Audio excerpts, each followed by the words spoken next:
द्वारा प्रदर्शित करते हैं। प्रतिरोध का मतलब होता है चालक का वह गुण जिसके कारण वह विद्युत धारा के प्रवाह का विरोध करता है। जैसे हम सड़क पे बहुत सारे ब्रेकर बना दें तो कोई भी गाड़ी चलती है तो उससे स्पीड को रोकता है ना, कम कर देता है उसकी स्पीड को।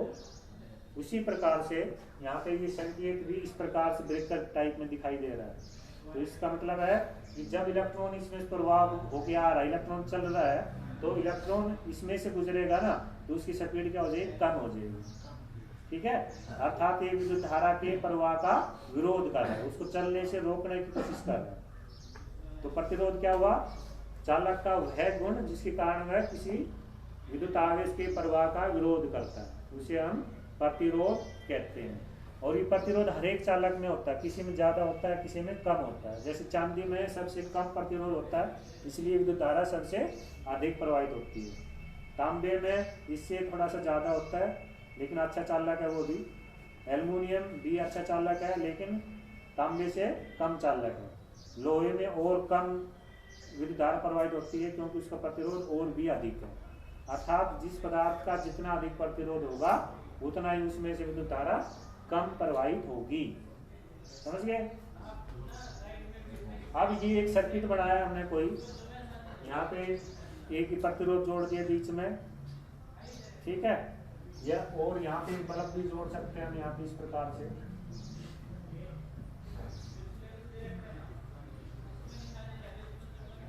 एक बल्ब लगा दिया हमने यहाँ पे, तो यहाँ पे ये के का मतलब क्यू, की का मतलब स्विच, जो हम नॉर्मली स्विच यूज करते हैं ना ऑन ऑफ करने। के का मतलब की वाई की को हम शॉर्ट में के द्वारा प्रदर्शित करते हैं। तो ये ऑन ऑफ करने के लिए यूज हो रहा है। जैसे इसको ऑन करेंगे हम, नीचे दबा देंगे तो इसके साथ टच में आ जाएगा, इसके साथ टच हो जाएगा। टच होते क्या होगा, विद्युत धारा इसमें से प्रवाहित होनी स्टार्ट हो जाती है। विद्युत धारा किधर जाएगी, ये पॉजिटिव संकेत होता है इसका, ये लंबी जो है ये पॉजिटिव दिखाता है और ये छोटी वाली नेगेटिव को शो करता है। तो पॉजिटिव से नेगेटिव की तरफ विद्युत धारा प्रवाहित होती है इस प्रकार से। ये विद्युत धारा आई प्रवाहित हो रही है। और जैसे इसको ऑन कर देते हैं तो ये बल्ब जलना स्टार्ट कर देता है। ठीक है, अब हम देखते हैं कि क्या इसमें, जैसे ये यहाँ पे तुम देख रहे विद्युत धारा प्रवाहित हो रही है, तो इसका और चुंबक के साथ कोई संबंध है? इसको देखने के लिए हम एक चुंबकीय दिक्सूचक लेंगे। चुंबकीय दिक्सूचक मैंने पहले दिखाया हुआ तुम्हें। चुंबकीय दिक्सूचक में एक छोटी सी डंडी सी होती है इस प्रकार से, है बिल्कुल ऐसे इस प्रकार की होती है, जिसके यहाँ पे एन इस प्रकार से लिखा होता है, नॉर्थ साउथ ईस्ट वेस्ट।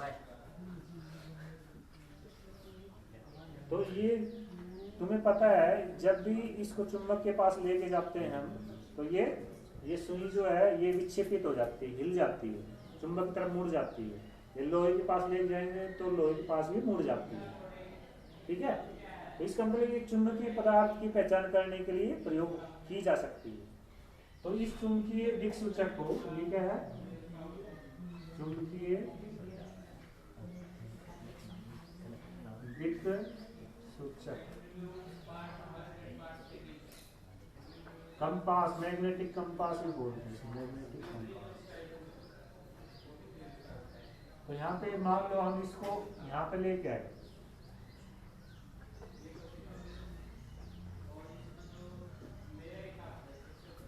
इस तार के पास, ठीक है, चुंबकीय दिक्सूचक को इसके पास लेके आए, तो मान लो स्विच ऑफ है ना, बंद कर रखी है हमने, कोई भी विद्युत धारा प्रवाहित नहीं होगी, इसके पास रख दिया। तो जैसे हम स्विच ऑन करेंगे तो हम पाते हैं कि ये जो है ना सुई अपने आप विक्षेपित हो जाती है, इसके पास अपने आप मुड़ जाती है। स्विच ऑन किया तो ये विक्षेपित होगी, ऑफ किया फिर ये अपनी पहली वाली पोजीशन पा लेगी, ऑन किया फिर विक्षेपित हो जाती है। तो इससे क्या सिद्ध हो रहा है कि जैसे भी धारा प्रवाहित होती है तो ये क्यों मुड़ जाती है सुई है?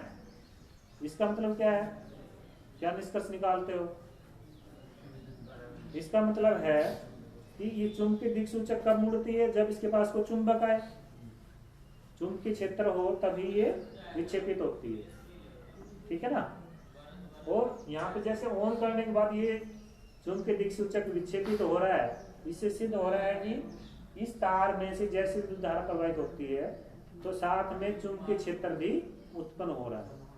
इसके चारों ओर क्या चीज उत्पन्न होगा, चुंबकीय क्षेत्र उत्पन्न होगा, ठीक है। इससे सिद्ध हो गया कि चुंबकीय क्षेत्र विद्युत धारा प्रवाहित होने पर उत्पन्न हो जाता है। तो कोई तार जा रहा है बिजली का, इसमें ये पता लगाना है मैंने, मान लो कि इसमें विद्युत धारा प्रवाहित हो रही है या नहीं हो रही। जैसे मान लो यहाँ से कोई बिजली का तार जा रहा है, हमें नहीं पता उसमें बिजली प्रवाहित हो रही है नहीं हो रही, क्योंकि कोई चीज तो जोड़ नहीं रहती है बल्ब वगैरह। तो जैसे ही हम इसको मैग्नेटिक कंपास को लेके जाएंगे इसके पास, यदि वो विक्षेपित तो हो जाती है, इसका मतलब उसमें विद्युत धारा प्रवाहित हो रही है, और विक्षेपित नहीं होता तो विद्युत धारा प्रवाहित नहीं होगी। समझ गए? क्लियर है? Yes sir. तो इससे ये सिद्ध हो गया, क्या सिद्ध किया हमने, किसी धारावाही चालक में, धारावाही चालक मतलब जिसमें विद्युत धारा प्रवाहित हो सकती है, किसी धारावाही चालक में जब विद्युत धारा प्रवाहित होती है तो उसके चारों ओर चुंबकीय क्षेत्र उत्पन्न हो जाता है, उसके चारों ओर चुंबकीय क्षेत्र उत्पन्न हो जाता है, ठीक है। चुंबकीय क्षेत्र उत्पन्न हो गया, क्लियर? Yes sir. अब दूसरा केस हम लेते हैं, क्या चुंबकीय क्षेत्र से विद्युत धारा पैदा हो जाती है? तो इसका एक बहुत अच्छा एग्जांपल है अपना जनरेटर। घर में जो जनरेटर यूज करते हैं, या तुम्हें छोटी एक वो टेप रिकॉर्डर वगैरह में छोटी सी मोटर आती है, उसको तेजी से घुमाते हैं, उसके तार बल्ब में जोड़ देते हैं, तो घुमाने पर वो बल्ब जल जाता है ना। तो इसका मतलब क्या है कि उसमें वो जो मोटर है उसमें क्या लगी हुई है, चुंबक लगी हुई है, ताकि तुमने तोड़ा हो तो उसके भी अंदर जो है गोल चुंबक होती है। गोल चुंबक में एक क्वाइल घूमती है, इसमें से एक क्वाइल है, क्वाइल जिसमें तार लिपटे होते हैं, क्या बोलते हैं उसको, क्वाइल। क्वाइल होती है जो कि उसके अंदर घूमती है, जैसे वो घूमती है इसमें चुंबक के बीच में, तो उसमें विद्युत धारा पैदा हो जाती है। इससे क्या सिद्ध हुआ कि चुंबक से विद्युत धारा पैदा हो जाती है और विद्युत धारा से चुंबक बन जाती है, चुंबकीय क्षेत्र उत्पन्न हो जाता है।